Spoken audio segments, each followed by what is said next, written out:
Okay, I hope you enjoyed the video just now, and we want to start with the first panel. As mentioned earlier, this panel shall talk about the various stages of investment in your life cycle. And over the next few, I guess, 1.5 hours, we're going to be talking about the importance of saving. We're going to be talking about the kind of products that could be made available for you, not just UT as an investment tool, but just generally speaking, what other investment tools are there for you to use or think about, and perhaps some strategies in managing your investment portfolio.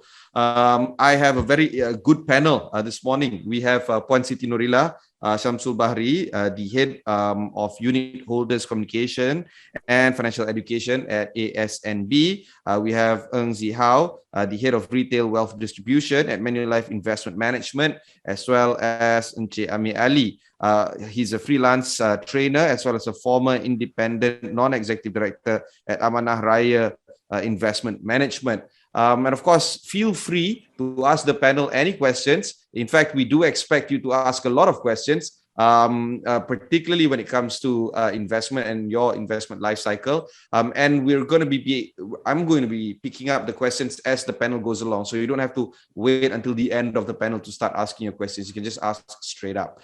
With that out of the way, Encik Ameer, maybe we can start with the first part of the panel discussion, which is rather the most important one. The importance of saving. A lot of people know that it's important to save. Not many people do that. Prior to starting the panel, I was talking to you about the problem of saving, which is people are, always think about income. People always think about how to put food on the table, and then at the end of the day, they prioritize less in terms of saving. Why must that change, or why is it important for us to look at those things a little bit differently? How we need to reprioritize savings? Maybe Encik Ameer, you can start on that. Thank you very much. Assalamualaikum. Good morning. How are you, everyone? Well, I think I would like to start with this saying: our wealth depends on our savings and not our spending. Because we can see that people, they like to spend a lot, and by spending, they will look like, wow, macho, etc. But exactly, wealth depends on our savings. Just imagine if you earn about 10,000 ringgit a month net, and then you spend all the 10,000 ringgit after 3 years, what would be your increase in wealth? Nothing. But then if you earn half of that, 5,000, another person earn half of that, 5,000 ringgit, and he spent 4,500 ringgit and save 500 ringgit, after 3 years, he will have 18,000 ringgit increase in wealth, assuming zero returns. So you can see from here that if you spend everything that you have, there's no increase in wealth on your part, is it? And why you need savings? At least there are 3 main reasons for savings. One is for emergency. I think COVID-19 teaches a lot of people about the importance of emergency savings. I think we have been talking, and the financial people have been talking about emergency savings, at least 3 months of our salary. The best would be 6 months. So we always have the range of 3 to 6 months recommendation to our clients or our people. But how many of us actually have emergency savings? Suddenly you lose your job. Suddenly you cannot work, or maybe you are doing your own business, and suddenly business stumble. So how can you manage during that emergency period? During that period where you have to find a new job, you have to find new business. So you need emergency savings. And the second reason, purchase of or spending of big items in the future. For the Muslims, you would like to go for example, for Hajj. You are now 25, 30, you want to go to Hajj for when you are 50 or 55. You need to save from today. Or perhaps you want to buy a house. You need to pay the 10% down payment or 20% down payment. So you need to save for that as well. And of course, certainly the third reason is for retirement. The question is for those who are working in the private sector or EPF scheme, the question is whether the 23% contribution, total contribution that we have is enough. Thank God we have EPF scheme. Otherwise, I don't think many of us will have savings when we retire. But then currently what we have is that we have 12% contribution from the employer. But for those who earn less than 5,000, it will be 13%. And then 11% contribution from the employee. Right now, you can reduce it to 9%. So let's assume it's 11. So it's total up 23% of the salary. But do you know that according to a study by AKPK, at least you must save 1/3 of your salary so that you can have good retirement. You can have income, a perpetual income after retirement, where the level will be enough for you. So at least 1/3. So now you have 23%, 12 plus 11. So at least you need to save 10% of your salary for your retirement. How many of us are actually doing that? Oh, enough EPF. No, that's not enough. EPF is there, thank you. But you need to save additional 10% of your income for your retirement. But during my session with, with people, there are always excuses, not enough pay, not enough money to save. But the fact is that when we ask them 5 years ago, what was your salary? And now what is your salary? The salary has doubled, but still there's not enough for them to save. So it boils down to discipline. So discipline is very important if you really want to start your savings discipline. And remember, I just would like to recall what Warren Buffett says, and this is very, very popular saying: do not save what is left after spending, but spend what is left after saving. So if you want to save at the end of the month, forget about it. You will end up spending all your income. So when you receive your income, the very first minute you send part of the money to your long-term savings account and don't touch it. And then you only spend what is left after that. I think that's about it. You were mentioning about long-term saving account. That's the most important thing here, because a lot of people think that saving is, I save because I want to use it in January or something like that, which is something that, if that is part of your strategy, I think that needs to be relooked at. We need to talk about savings for the long term. Maybe, Norilah, you can share with us some of your ideas on why it is important to save for the long term. And note that I'm phrasing that question, why is it important, instead of what could be the benefits of saving in the long term. It is important. We just have to go with that assumption. Saving, long term, good. That's the reason why we have this conversation, right? And perhaps, Norilah, maybe you can share some of your ideas about why it's good to save for the long term, and perhaps what would be some of the strategies that investors can think about in doing that. Okay, thank you. Assalamualaikum and a very good morning to everyone. So like we have heard, Encik Ameer spoke just now on the importance of saving.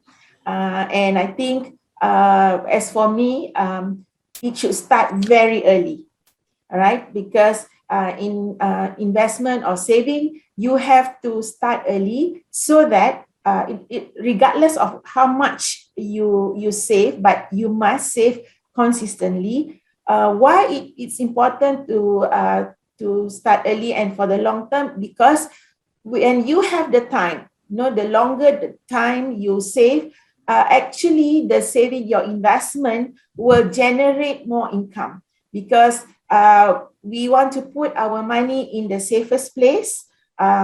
Maybe for those who do not have a lot of saving yet, just about to start, you have to look for the product that is probably the low risk, low return. You may not want to jump into a higher risk investment, so you could look for investment instrument which is low risk to start with, and you invest slowly every month, constantly, and over time these savings will generate some income, be it dividend or interest. And then if you do not withdraw the return that you have, that you receive from your investment, because your objective is long term, right? So this money will actually be compounding. Compounding means when you receive the return, you do not withdraw. So if I were to put in a layman's terms, like we have heard that duit beranak lah, Cik Ibrahim, duit beranak. So because a lot of us always, in general, we know that a lot of people out there do not have savings. I've heard about, there is a survey, out of 4 people on the street, only 1 person has 1,000 in hand in terms of cash. So I would like to echo what Encik Ameer said just now, that your salary increases, but you do not increase your saving. What happened? You change your lifestyle. You spend more. If you used to, in my seminars, I always say, if before you used to buy maybe teh tarik, in just the plastic, but when you earn more money, you change your lifestyle, you tend to buy more expensive coffee. So that kind of the difference, if you were to put in your saving, will allow that money to grow over time. So in investment, you have to have goals. Probably in the long term, like what Encik Ameer said just now, you may want to save for your children's education. You may want to go to Hajj. You want to have a good retirement, so that when you retire, of course, when you retire, you do not have any more income. You have to rely on your savings that generate some return. So if we see under Belanjawan Code conducted by EPF, for a couple who wants to retire, who will retire at 60, without any debts, no debts at all, in Klang Valley, they need a minimum of 3,000 passive income, be it through maybe pension or through their savings through EPF, or they have other savings in maybe FD or ASB or ASM. So when we go back to calculate how much saving we need to earn 3,000, I've calculated about maybe a return of 4%. You need at least about close to 500,000 to generate that passive income of 3,000 monthly. So that is why it's important. Time is an essence, because if you start early, okay, if you start early at maybe at age 25, you don't need so much money. Maybe you want, example, you want to have, we just go on 100,000, 100,000 at the age of 60. So if you were to start at age 25, okay, you only need to save monthly around 113 ringgit, which is, I think, so affordable, right? But if you were to start later, normally people would think, oh, I'm going to retire. They only think about the retirement when they reach 50 years old. But actually, you should start planning for your retirement as early as possible, because you never know when you are forced to retire, right? Betul tak? Can you guarantee me that you will retire at 60? A lot of people say, oh, never mind. When I'm 60, I will have that much money. I will have a few 100,000 from my EPF. Oh, okay, never mind. When I'm a government servant, when I retire, I will get a gratuity of a sum of money. I have pension to live on.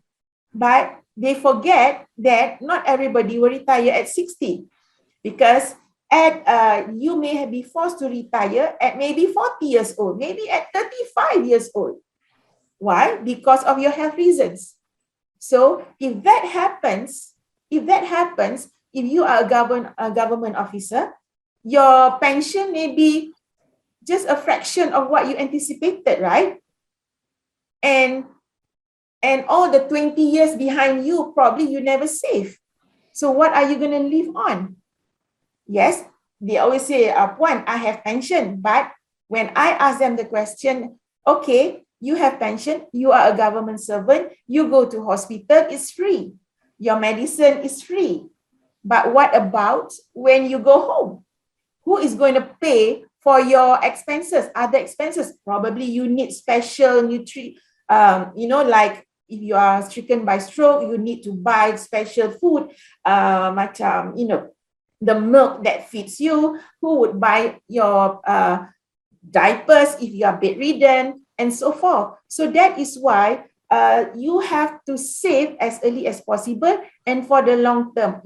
Alhamdulillah, inshallah, if you live longer, then you have more saving. Then we know that EPF also, the statistics show that a lot of us who are on EPF will retire less than the 240, the minimum amount of retirement. They have less than 240, which is not enough. So that is why we have to invest as early as possible, as much as possible, so that we have enough money to help us when there is emergency or when we retire. If nothing happens in retirement, it's a bonus, right? You can enjoy your retirement. But what we don't want is when you retire, you don't have enough money, you still have debts, you have to pay for a lot of things. And what happens? You need to work. You still need to find work. Yeah. So when will you actually retire? There's a few questions here.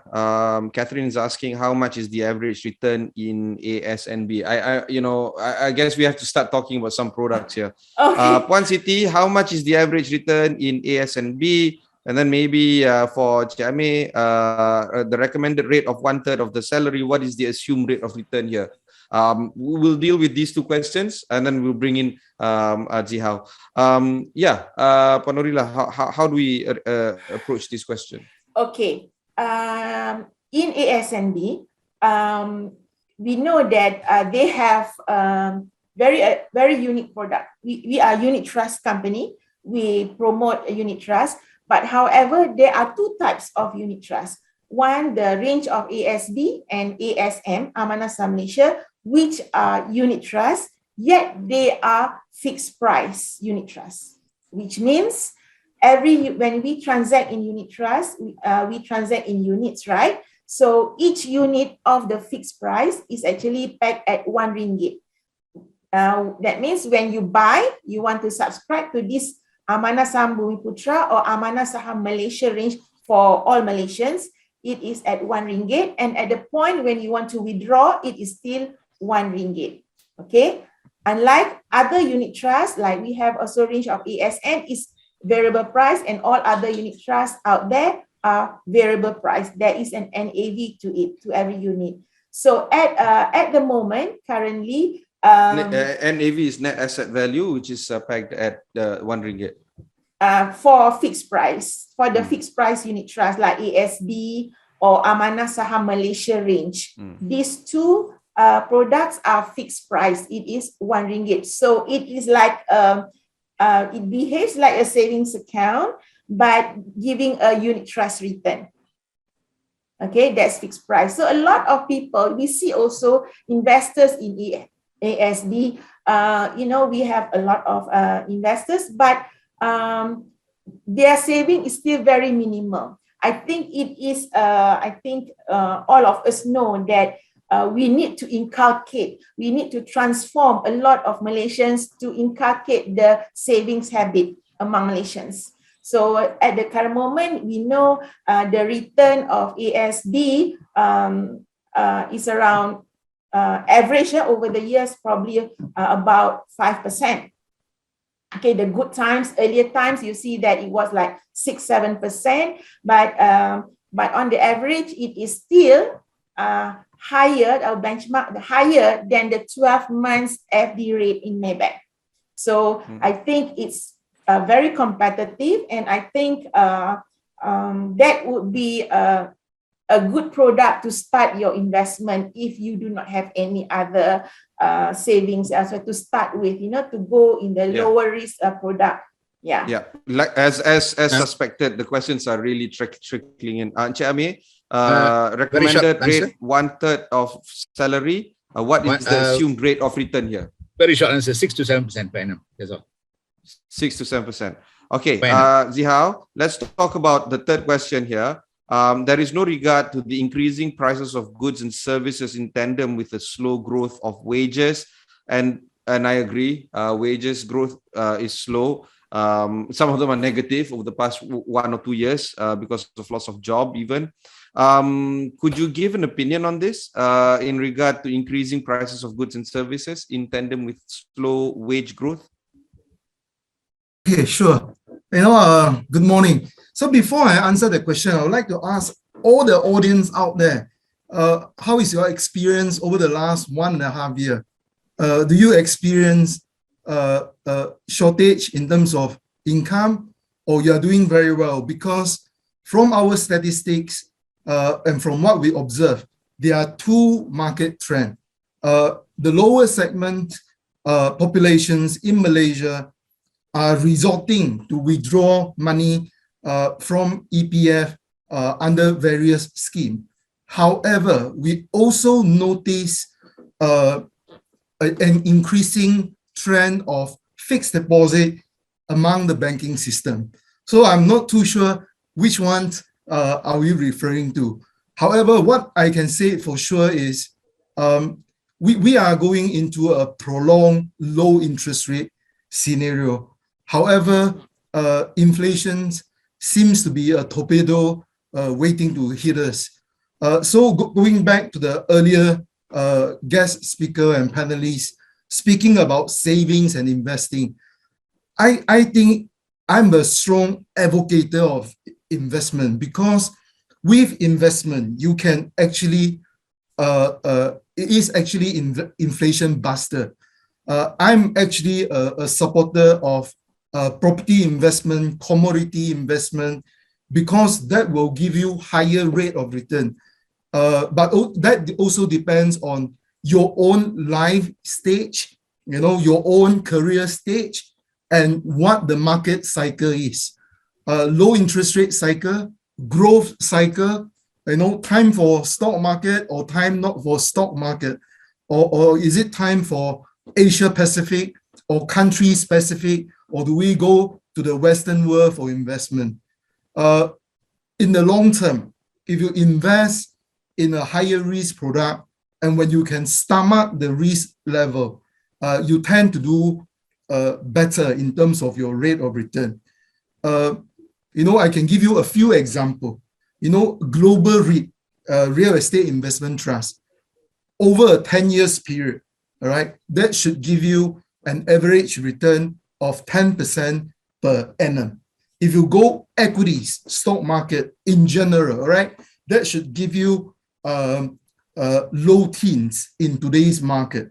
However, if you go into bonds or sukuk, all right, it will probably give you 3 to 4% return.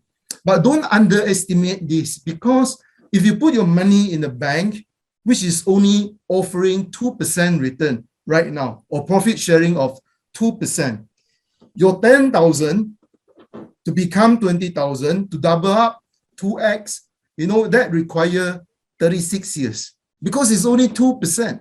However, if you are able to increase the rate, like what Ameer has said just now, 6 to 7%, if you're able to increase that to 6 to 7%, you no longer require that 36 years from your bank's fixed deposit. You only require something like 12 years. So that is a difference of, 3 times, 300%. So, all in all, it depends on you. And that's why I'm very curious about, during this pandemic, are you spending more, or are you saving more?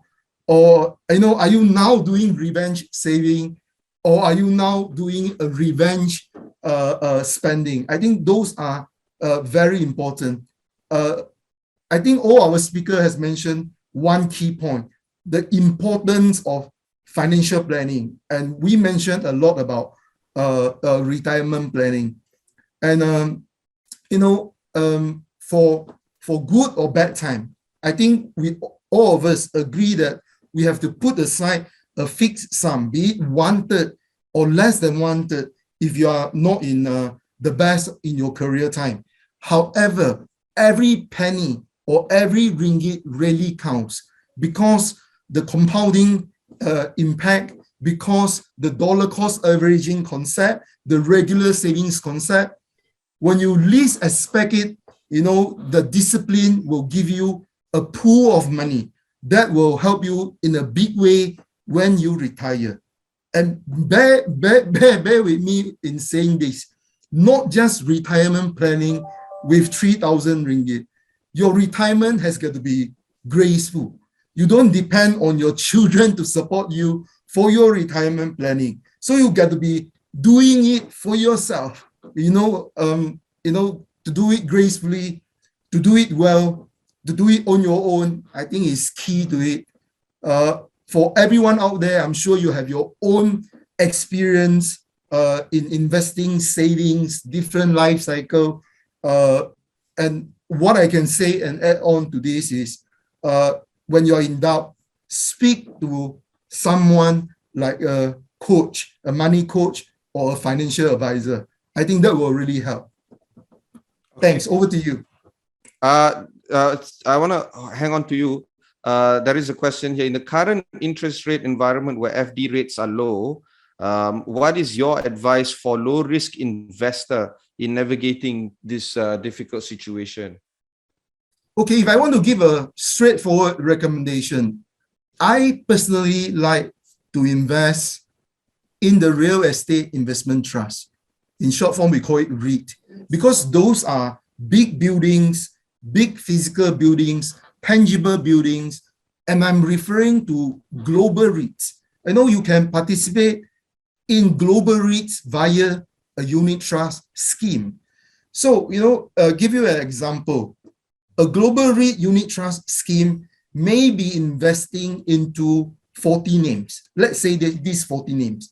But these 40 names will own hundreds of thousands of properties. And what properties are these? It could be telecommunication towers, it could be data center, it could be medical healthcare center, it could be big shopping malls, big residential area, industrial, logistics, warehouse. So by going into a global REIT, I get myself diversified in world property. All right, the price is stable. And by investing into REITs, I am a joint owner, of the property. And as Asian or Malaysian, we like property because it gives us the stability. And in this case, you have a wide range of diversification. And bear in mind, there are two sources of incomes for you. Income number one, price appreciation, that you may need to wait slightly longer. Number two, the rental income, because all these property that we are investing into receive, rental income that in turns will pay it out to you as dividend. So you receive dividend. That is, to me, a cushion to risk.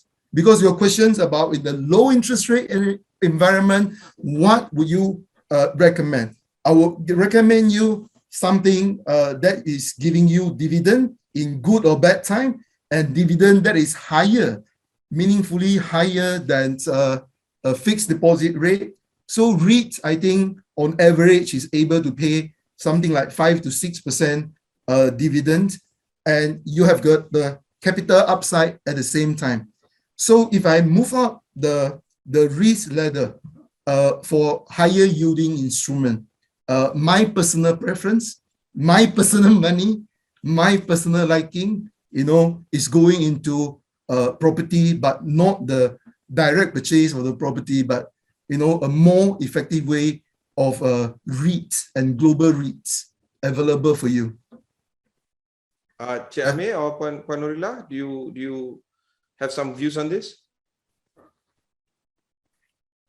I think, Mr. Ng has said enough. Yeah. All right. One question to you by Putri Shah, Ameer. How do we persuade and educate the public to switch the mindset of saving and expecting returns as investment product? I think she's trying to attack the question of, trying to you can't be thinking saving 2% and then maybe you can get 6%. How do we move from that shift? I think that's where the question is by Putrisha. Wow. The problem, the main point is, I always talk about, as what I said, cigarette smoking. Pardon me for, can I say such thing? Boleh, I guess. Boleh, Yeah. okay. There are people who smoke. It's okay. Please, if you smoke, continue to smoke. But for the non-smokers, I'm addressing this to the non-smokers. Non-smokers always say, he's smoking, he's wasting his money. All right. No harm done. But then the question is, for the non-smokers, what do you do with the money? You don't smoke. You don't smoke. Right? You don't smoke. Your smoking friend spends, say, let's assume 17 ringgit a day on a pack of cigarette. You don't spend 17 ringgit per day. You earn the same salary with your friend. At the end of the day, where does that 17 ringgit go?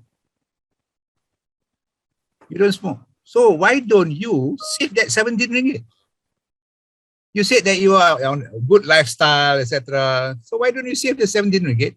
In 1 month, if it is 30 days, you save 510 ringgit. Okay, let's assume it is 500. So with 500 ringgit a month, how much is it a year? 6,000. After 30 years, 180,000 ringgit. I haven't included the return. This is just like keeping the money under the pillow. It's 180,000 ringgit. So it's easy. Okay, that's how actually whenever I go for roadshow, I'm addressing only the non-smokers, and they just laugh. They said, "Oh, we don't save, but we criticize the smokers." I said, "Don't criticize the smokers if you cannot do something better." You see? That's one thing. And then number two, we must learn the discipline of smokers. One discipline of a smoker which I really respect is that they will buy cigarette in the morning. They will buy the cigarette in the morning. Yes. Let's assume they say, okay, this 50 ringgit is for me for today. So first, he changed the 50 ringgit to buy a pack of cigarettes, 17 ringgit. Then only he will spend the remaining 33 ringgit until dinner. But the question is, how about the non-smokers? Do they save first the 17 ringgit before they spend the others? No, they will spend first the 50 ringgit. At the end of the day, they said, alamak, only left with 1 ringgit. So they can't. So if they only adopt the discipline of the smokers, but not buying cigarettes for 17 ringgit, but putting aside the 17 ringgit for savings, halas, they can save. Okay, that's how I can answer, I hope. Did I answer the question? Yeah. Can I just add on to the question? Sure. Yeah, go ahead. I think the question is good and interesting, but I guess one of the most important things to switch your thinking from savings into investing to get into higher rate of return, one of the very important factor that you must consider is, what is your number? What is your number for retirement or for whatever financial purpose? I would like to ask you, what is your number? Then we can work it out for you. There are a few simple, easy concepts to work around this. First of all, let's have this exercise. Ask yourself, what is your number for retirement? And then the rule of thumb is to divide by 4. Your annual income divide by 4. If you need 60,000 in a year, that is 5,000 in a month. Divided by 4, you get about 1.5 million. So that is the amount that you need today, so that you can spend 5,000 a month in the future. So what is your number? The other general concept and rule of thumb is income replacement ratio. If today you are earning a salary of 10,000, the moment you stop working, or you retired, all right, how much do you need continuously post working life? The consensus out there is 60%, if not 70%. So you may be thinking you can be very thrifty, you don't go out, you don't see friends, you don't entertain anymore, but the consensus out there is you still require 60% or 70% of your last drawn salary. So with this in mind, that you need 1.5 million, you need 60 to 70% post retirement. And that will get you thinking about what is your number? Are you able to achieve it? If you are not achieving it because you are doing merely a saving, you are not investing, you are not into exploring into all kind of other options, you are just saving, of course you will have a problem unless you are very cash rich. Otherwise, you got to start thinking and start speaking to experts like the panelists today. Get someone to answer to your question. Yeah. Ibrahim, can I add further? Okay. I like that income replacement ratio of 60-70%. One of the reasons is because of the medical increase, as what Norilah said. And being semi-retired, meeting friends are important at this age, to tell you frankly, meeting friends with relatives. But one of the things that we can also ensure that the IRI, income replacement ratio, is not high enough is that to ensure that all our liabilities end when we retire. So meaning to say that you take your housing loan or whatever loan and make sure that it is until the age of your retirement, 60. Don't get and buy a house and have the installment to be paid until you are 70. Then you die. Yeah. And then you need a very high IRR, income replacement ratio. So by the time that you retire, your liabilities on your installments are all done. Then what you need is only the spending, and also of course the medical. Thank you. Yeah. I think actually there are more than that, because we got to think about the longevity of yourself. Prolonged low interest, in case there is a prolonged low interest rate the moment you retire, and then the inflation factors kicks in. Of course, I totally agree with medical and possible savings shortfall that you didn't expect it. But then you need a sustainable income every month, every day. You need to be able to protect inflation. And you probably are thinking about capital preservations, but this has got to be lifetime guarantee, because there's no way out after you retire, unless you choose to go back to work, which I don't think is an option. I spotted two themes that have been put in Slido. The first theme is this: I'm already retired. I'm worried my savings won't be enough for me to keep on going. How should I approach investing? This is fairly personal, because I don't get too much details. You have retired, but I don't know at what age you are, and how much savings you have, how much retirement pot you have. But generally speaking, all right, there are a few, again, to me, rule of thumb. Number one, you really need to know your numbers and know your risk level. Are you able to still take risks? If you are only at 60 and you retire at 60, from 60 to average life expectancy of 75, that is still a good 15 years. By the way, that is the second theme. That is the second theme. Life expectancy has increased over the years. And if I may add to the person who's asking this, it will continue to increase. Even as we speak, it's increasing, except if you're in America, that's strangely enough. But life expectancy has increased in the past few years and will continue to increase. And then the question asks, we tend to live longer. What investments are suitable over this period? So those are the two main themes. I think we are going to cover later. It's always the portfolio. It's a portfolio Let's get into investment. it. Let's get right into it. Yeah. It's portfolio of investment. All right. So the second part of this conversation, the second part of this panel is on what products work best. And of course, the kind of strategies in managing investment portfolio. Maybe Encik Ameer, you can start with some of your ideas on strategies managing portfolio. Okay, in strategies managing portfolio, what most important would be you know your risk level.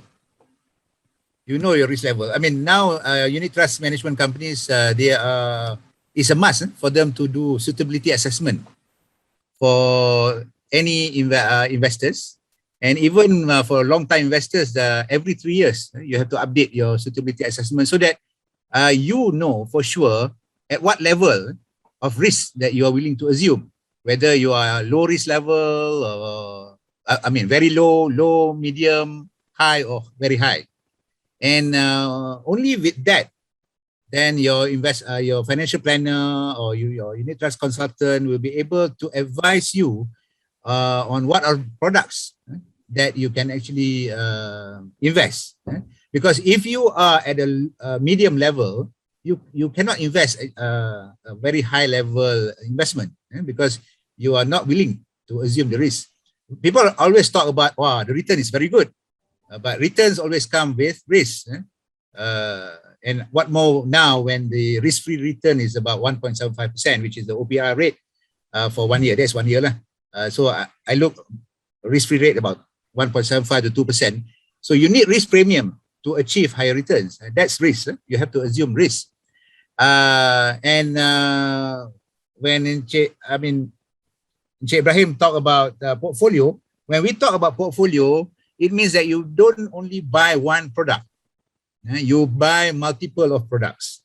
And what matters most when you talk about products, product doesn't matter to me. What matters is the risk of the products, whether it suits your risk tolerance level. So, I mean, for example, equity unit trust. Equity unit trust A and equity unit trust B may have different risk level. And because of that, they will also have different expected return or different returns that have been produced, historical returns.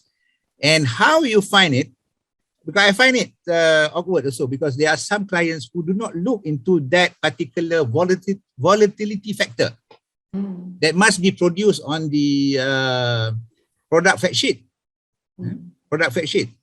Volatility factor shows the risk or volatility of the portfolio of the fund, which reflect the risk, and you must see whether it suits your risk level or not.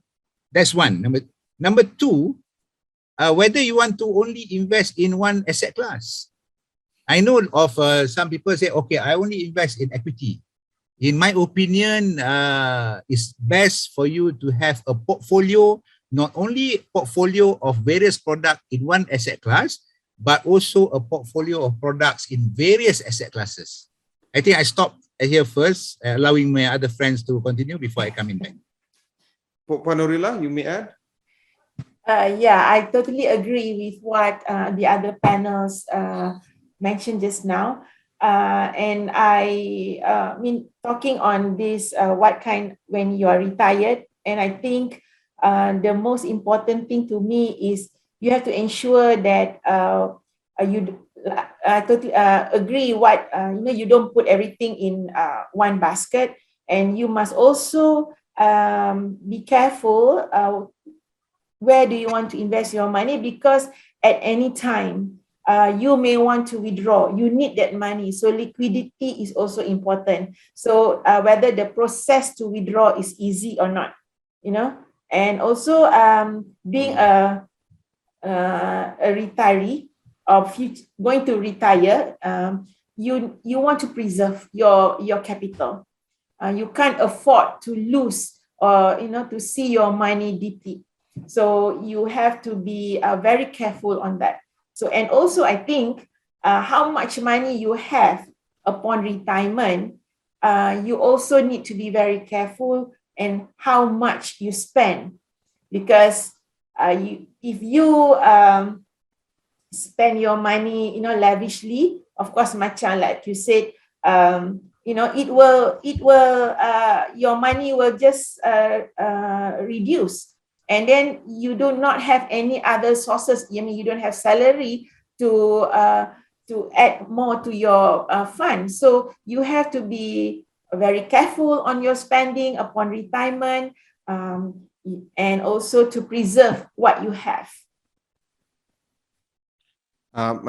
Zia? Yeah, I'm speaking rather about, scared because the questions are all a lot here. okay, But speaking about portfolio, right? I think it's a very big topic because, how many products do you need to have in your portfolio? Is it going to be 5, 10? If I give you 50 products, are you going to have a portfolio with 50 different products in it? Personally, I would recommend a portfolio that is, more or less 10. Don't go too many, all right? Because you will get very confused and there is not much impact if you get too many. And how do you go about choosing your portfolio? In fact, there are a lot of financial tools that is available. Example, if I now give you 50 products, you can actually plot a chart, which is very simple, that shows how much risk is this particular product. And because of the risk, is it worthwhile with the return? So it's a risk return chart. So from there, you can see what suits you the most. All right. Typically, when I see the chart, high risk, high return, low risk, low return, and I want to choose something that is in the sweet spot, something that gives me lowest risk, but to me, good returns, and not something that is high risk, but to me, not worthwhile return. So you can get it with DIY with a lot of tools, online tools, but you can get a professional to do it. If you really cannot find anywhere to do it, I will recommend you to go to my website. I'm from Manulife Investment Management. We have a tool to actually construct portfolio for beginners. You can DIY, you can just check it out yourself. Yeah. Okay. There is a question here. What are the panelists' view in managing liabilities first before investing or investments? Bayar hutang dulu.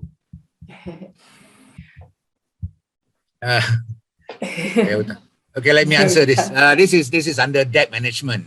The issue on debt management is that before you assume your debt, you must understand first whether you can pay your debt.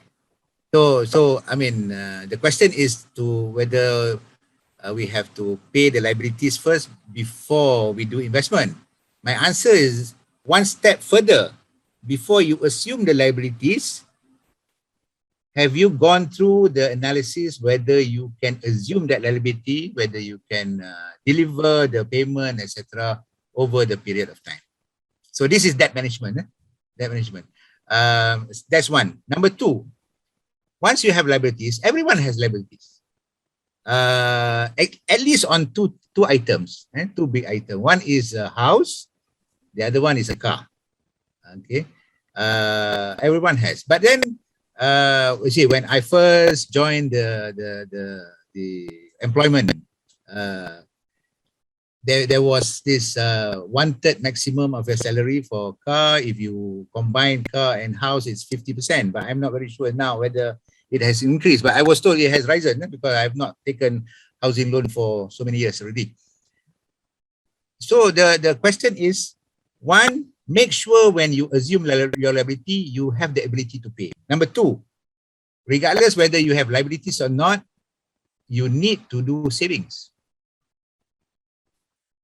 So there's no such thing as we have liabilities, must we pay the liability? Because the liabilities we have to pay in installment, not one lump sum. And savings also you do in installment, not one lump sum. So you do it concurrently. That's my answer. Yeah. Thank you. Norilah? Yeah, a lot of, when you go back many years when we were much younger, and also probably the youngsters now, when they start working, they always think of what I want to do with my salary. Macam dulu last time we used to say, okay, once I started working, I want to buy a car first. Never we say when I started working, I have to save. So I think before you decide to take any loans or what, I think you need to put aside your savings first, you know, your a portion of your salary, that should be your first spending. And from there on, then only you decide what car you can afford. Okay, what car you can afford and what else you can afford. But a lot of us before or now would think, I want to take this loan, I want to buy this, I want to buy that. Only if I have excess, I will save. But I can tell you that it will never happen. Okay, it will never happen because you tend to, as long as you see your money in your account, you think, okay, I still have money before the next paycheck. I can buy this, I can buy that, which I think you don't need. I mean, learning from the current situation, most of us work from home, right? You see that a lot of things around you that just stay still. You don't need them. For ladies, I was just in conversation with a lot of them. I don't know what to do with my branded handbags. I don't know what to do with my, you know, all the clothes that I have, the shoes that I have bought, you know. So I would like to share with you, my mate would say, you know, the things that you have around your house, if you can convert that into money, you'll be very rich, because you tend to buy and buy and buy, but you don't use. You have the things, but once you see there's on sale, you want to buy something new, but actually you have those things already, right? So you have to manage your money well. So I think reduce your debts. Do not take like personal loan for no reasons. And one thing I would like to share is the importance when you have too much debts, you don't have saving. Do you know that when you start buying cars, you start buying houses, you would need money to maintain? How many of us will have to put aside, okay, I need to put some fund? I think not many people would think, to maintain the house. Like there's a roof leak, plumbing or major repair. You need to have that money, but actually we spend much of our saving to take loans to buy maybe luxurious or big houses, big cars, when you actually just need a car to transport you, but you don't have that saving. But frankly speaking, during this pandemic, we do a lot of webinars, you know, just about simple financial tips.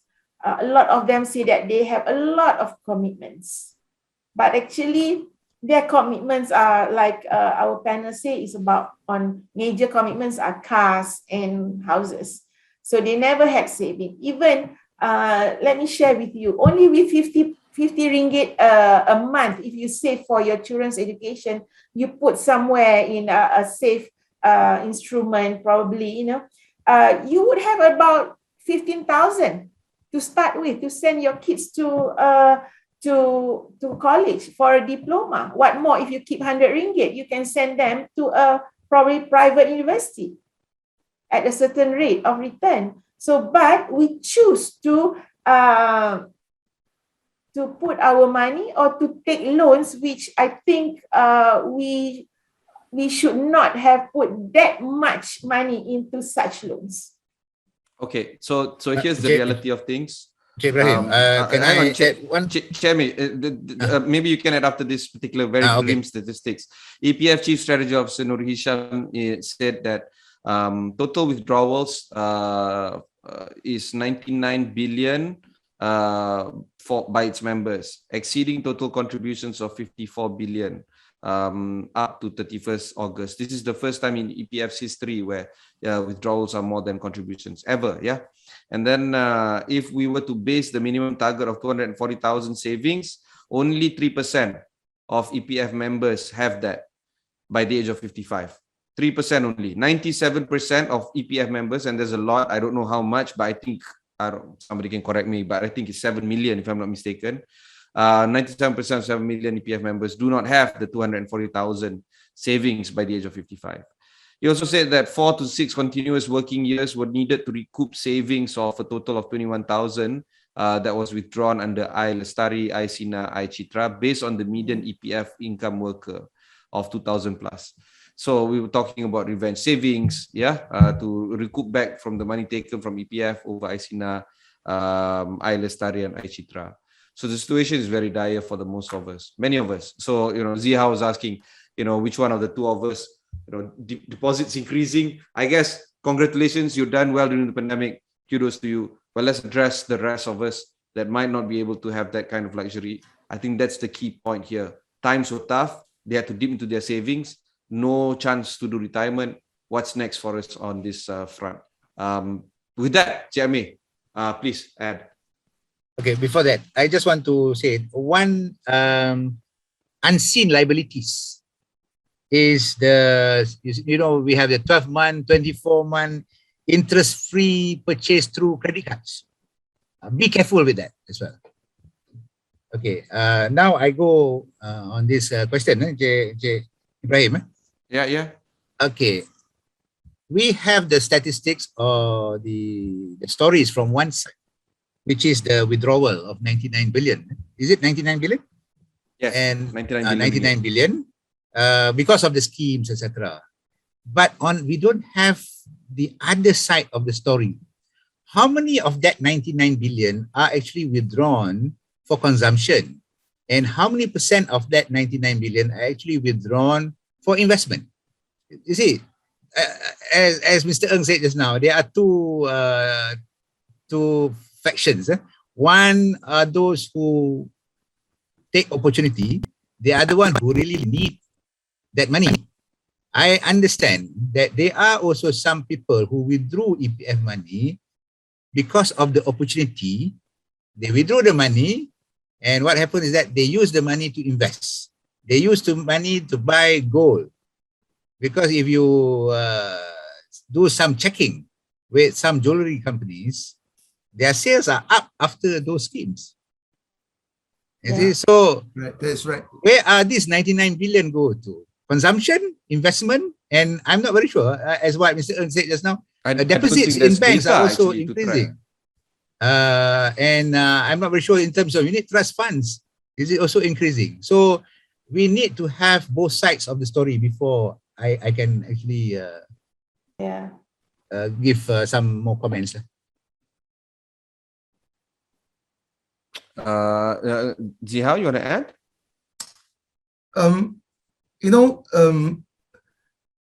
Be it the B40 or the M40 or even the T20 level, at any level, to me, as long as you are at working level, and if you are out of job for a year without some emergency funding, you will be caught into that problem. And when you are caught into that problem, you will look for means and ways, maybe get a borrowing, withdrawal from the pension, withdrawal from anywhere that you can find, because you are doing it for a living. Other than that, you shouldn't even think about this asset. That I think this asset you shouldn't think about it in assistance. I treat it as it is not in assistance, because that pot of money is meant for something else. Unless, as I say, it's desperate, it's really for living. I withdraw it because I need to feed my children. Okay, that I understand. However, at the same time, adopt to the new norm, get new skill, develop new skill, embrace, mental strength, go into a new job, go into the reopening play of the economy, quickly get yourself into the labor force again, get your income back as quickly as possible. And the moment you are afford and you are able to overcome the challenges, give it back to the retirement pot, recontribute, in your savings or investing. I can't think of anything else other than this solution. Quickly get yourself back into it. But if you can, don't withdraw. Don't even think about it. Yeah. Treat it as non-existence, okay? Yeah. Otherwise, you Agree. keep thinking about it and you are not thinking about how to work hard, how to get another job, how to, make a tough living, tough but still living, Thanks. Yeah. My question to you guys, this is not from the Slido, is a rather philosophical one. How do people know how risky they are? What is the risk profile? How do I know my risk profile? That's the first question. The second question is, I've just been informed by the organizer that we might have to pause because we are not live right now. Okay, we are not live. Okay. How long have we not been live? Okay. Oh, right. 10:06. Okay, we have not been live since 10:06. Okay. Okay, about 30 seconds. Okay. Few seconds. Take a rest. Technical glitch, yeah. Take a rest. Technical glitch normally start or end, not midway. Okay. It's fine Midway. already now, and then we have fixed everything already because just now got like technical issues. So now already fixed. So I will cue you guys, so Okay. you can get back to the live. Okay. So Okay. 10, 9, 8, 7, 6, 5, 4, 3, 2, 1, and we are live. Okay, if you have noticed, we had a technical glitch. Either that or somebody sabotaging us because the conversation was becoming very intense.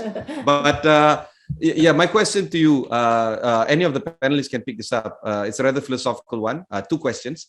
Number one, how do I know my own risk profile? Is there an objective tool that I can use to determine whether or not I'm a risk investor or a high risk investor, not risk investor? I'm a high risk investor or a low risk investor, the risk tolerance. Is there a method for me to know my own risk tolerance? That's number one.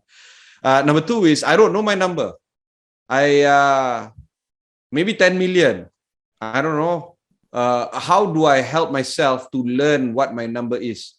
So those are the two questions that I have. That's my personal question. Any of the panelists can pick this up. Yeah, there are a lot of tools out there, that you can use. We can recommend you to many of it. But typically, if you want to know your risk, the standard questions will be something like, what is your investment horizon? Do you have the next 5 years, 10 years, 20 years, 30 years to go on? Investment horizon is very important. Number two, as your by nature, your character, can you take risks or not? Are you that type that if you invest and you see your investment drop by 1%, then you get into very stressful period, emotional, and you can't sleep very well at night. So that is another determinations of your approach towards risk. Number three, other than that, is the understanding of the underlying product, whether that suits your risk or not. So I think the suitability assessment questionnaire normally covers from 5 to 10 questions, but I always believe in that one thing. That is, you yourself will know. The moment you start investing, you will know how much risk you can take. Because for me, if I make 20%, I'll be very happy.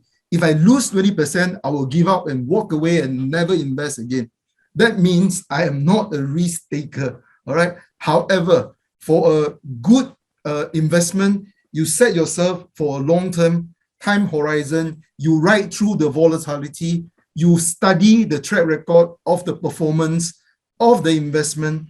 Normally, bad time don't last, and good result and silver lining will be right there for you. I can quote you many examples, even during this pandemic.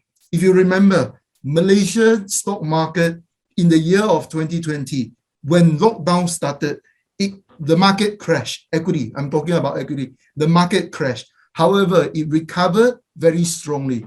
Another example in overseas, India, you know, the headlines news was about COVID.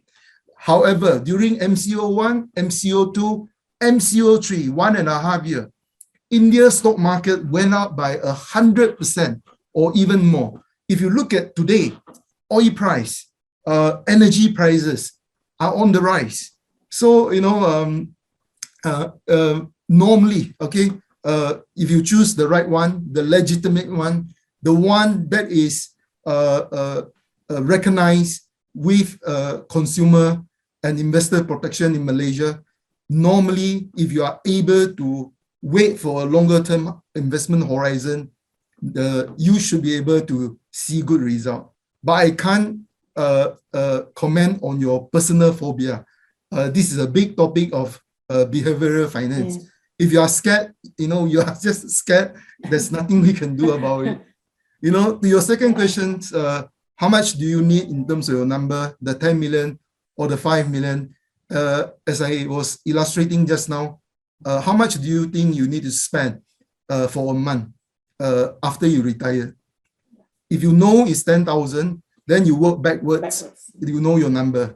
If you know it's 20,000, you work backwards. Give yourself good assumption that you're going to live up to the age of 80, that inflation is going to go high, and you got to hit into some medical needs. So with that, you can have a comprehensive, foolproof planning for yourself. Yep. Yeah. That's my answer to you. Encik Ameer or Puan Norilah, do you want to add?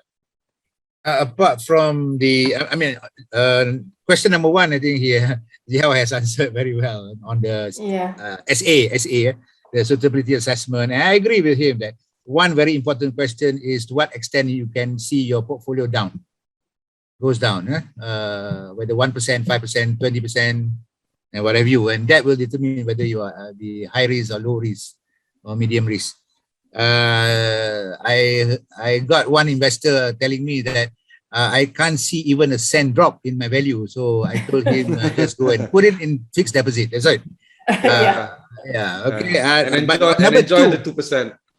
Enjoy the 2%. Yeah.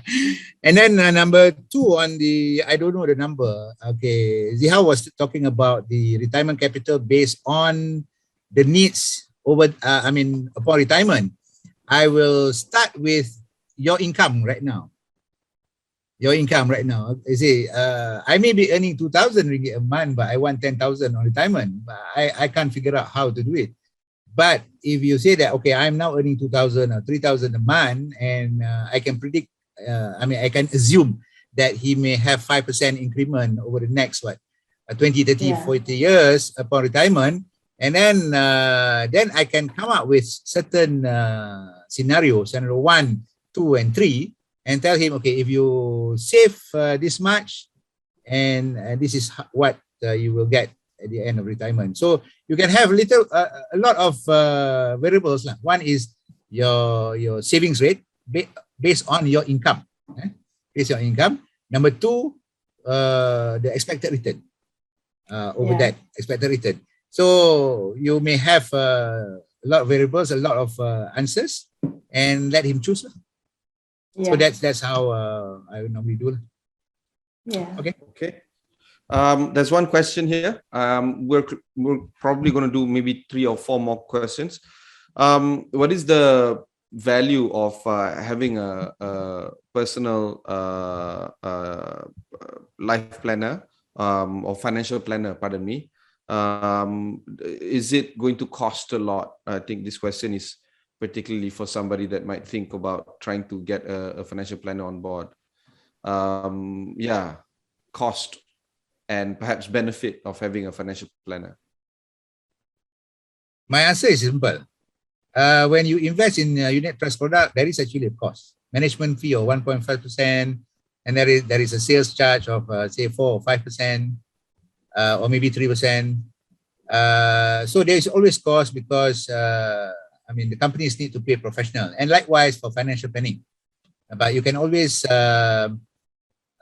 discuss with the financial planner on the fee. Yeah. Yeah, okay. Top question here. What would be some of the advice that you have for university students watching us right now when it comes to investing and savings? I know we've covered a lot over the past 1.5 hours, but maybe tips for university students that might have just joined us midway through the panel discussion. Develop your discipline. Sorry. Agree. Sorry, you first. Agree with Encik Ameer. You have to be very disciplined. You have to know your objective, curb your spending unnecessarily. So I think, you can do your simple budget. In university, we have kids going to university. How much you want to spend on your data line? How much you want to spend on your outings? So probably if you want to have to start investing, I think with whatever allowances you have, your pocket money, you still can put aside. Like Encik Ameer mentioned just now, it doesn't matter how much you earn and all that, but you must put aside, whether be it $1 a day or whatever amount. You have to put aside a fraction of whatever money you have in savings. Like you can find the savings instrument that is very safe, low risk, and that can preserve your capital. So, but don't overspend unnecessarily for university students. Yeah. All right. One question. Sorry, it sounds can like I add? Yeah, Ibrahim? please. Yeah, Can I go add? ahead. Okay. Since they are university students, apply whatever you learn in university, because you are at a high level. You can have a high level thinking. So what you need to do now is, although your savings may be not that much, okay, but one, discipline is very important. Number two, let's put up your investment objective. Yeah. Okay, number one. Number two, let's determine your risk tolerance level. You go to any website, just search suitability assessment. There are many websites giving you free suitability assessment where you can answer the questions and then you will be given answer where you stand. Or perhaps you can go to any unit trust company and conduct your suitability assessment. Number three, get your investment horizon. When do you want the money? You are still young. Maybe you can save 50, 100 ringgit a month, or maybe 10 ringgit a month, or maybe 100 ringgit per semester. And you have your investment horizon, maybe 3 to 5 years. And then after that, you find an investment product. I understand there are some unit trust funds with minimum investment of even 100 ringgit. Okay. And test on this. Because when you are 25, 26, once you are in working, maybe you don't have time to think all about this. But now you test yourself with that 100 ringgit per semester savings and invest in an investment product. I'm not talking about portfolio, because with that amount of money, enough with one product, choose the right product. Okay, thank you. I thought I'm going to say something that is not very popular. So to all the university students, please forgive me if I say something wrong about this. My personal experience is this. You can call me old school, all right? You can call me old school, but I think as student, try not to diversify too much. Focus on your own role. Your own role is to get your studies done, get yourself graduated as fast as possible, get yourself as educated, as professional as possible. I have seen and witnessed personal experience that, smart students doing very well in the studies, but started investing and make good profit. And you know what? That derail the focus in the study. Can't graduate. But the saying, so what if I can't graduate, but I can be very good investment guru that I can make big bucks in the future. But this goes with a lot of experience a lot of capital, a lot of resources, then you can be very successful. The other thing that I wanted to say is, if you can, don't go into a part-time job. You know, I've seen students going into part-time job, but actually you are not from a very poor family. You just want to help out, but you know, your parents don't need you to do that. And you try to go into investment because you think you are able to do it. The software is teaching you to do it. Your friends is making money, and you know, you try to do it. My advice is, before you do anything of the two things above, part-time job and investing, maybe it's good to let your sponsor know beforehand. Your sponsor, be it your father, your mother, you know. Otherwise, you may get yourself into something that you don't know. You know, I really have a friend that can't graduate after being so successful with investment for a few years. After that, you know, no graduations, and investment strategy also didn't work out well. The glory was that few years. And this is not what I like to see. So, you know, you can call me a old school, but you know, I think we have seen a lot of this example. Be very careful. I'm not saying don't do it, but speak to your sponsor first. Speak to your sponsor. That's a very timely reminder, actually.